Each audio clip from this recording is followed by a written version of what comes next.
Thanks, Emma.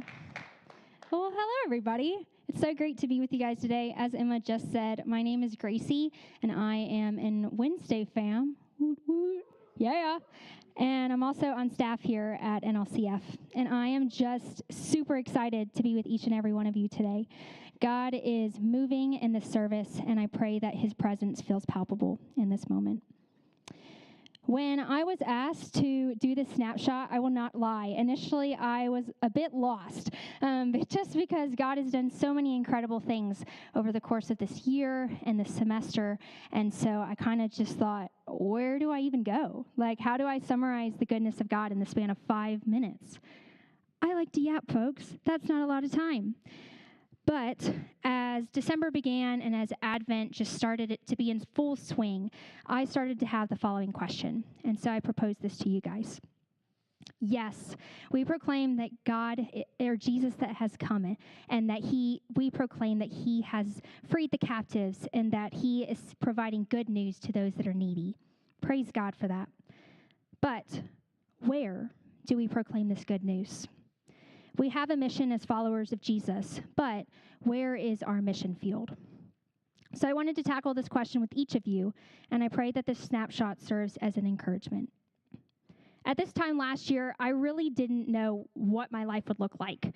I was a senior here at Tech, and I struggled to figure out what my next steps would entail and grappled with the fact that my future felt uncertain.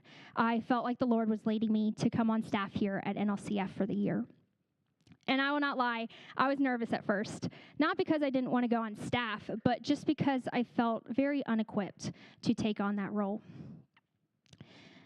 But for the record, when God calls us to something, he isn't longing for a yes in the absence of fear, but rather a yes in spite of it.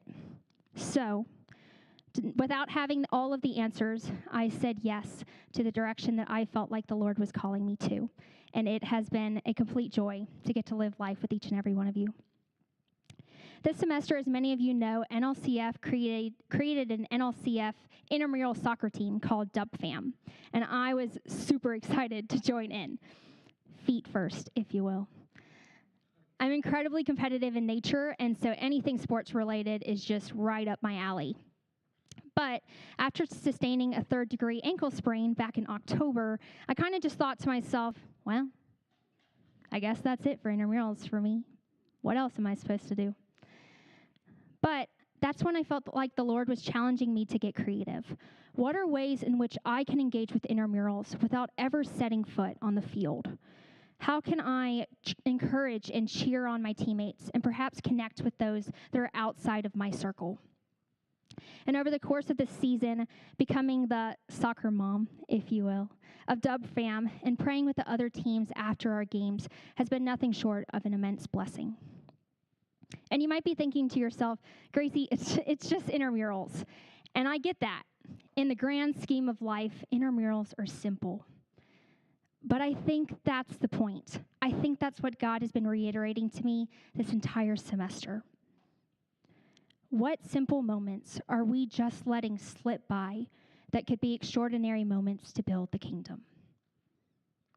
Because I know for me, and I'd imagine at least for a few of you, when you think of sharing the gospel, you think of the very act of evangelism, oftentimes it can feel like an international pursuit, that it requires a passport for you to go across the world and make ministry your full-time vocation.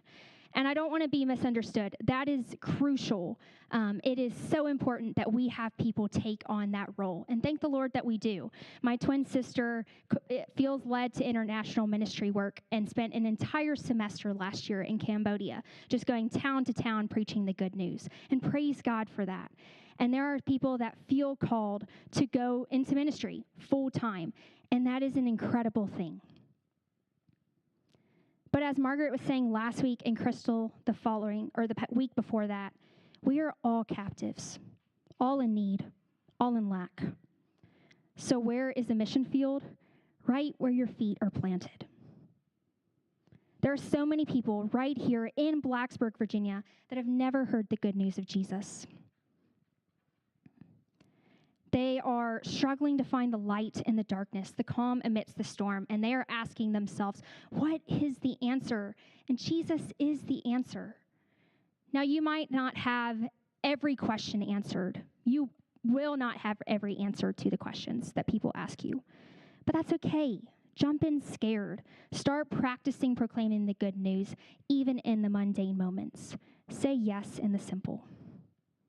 So my question for you, as you're going into winter break and as you start this next semester, I know, let's not even think about it at this point, but my question for you is, who can you proclaim the good news of Jesus to in the spaces you are already in? Maybe it's your dorm room, your classroom, your extracurriculars, maybe the gym. Maybe at home it is getting to see some of your friends from back at home. Maybe it's your family members. Who can you spread the good news to? How can we be more aware of the people around us and join in to what God is already doing in our midst? Because when we do that, when we acknowledge that this news is just too good to keep to ourselves, that's when true kingdom work takes shape.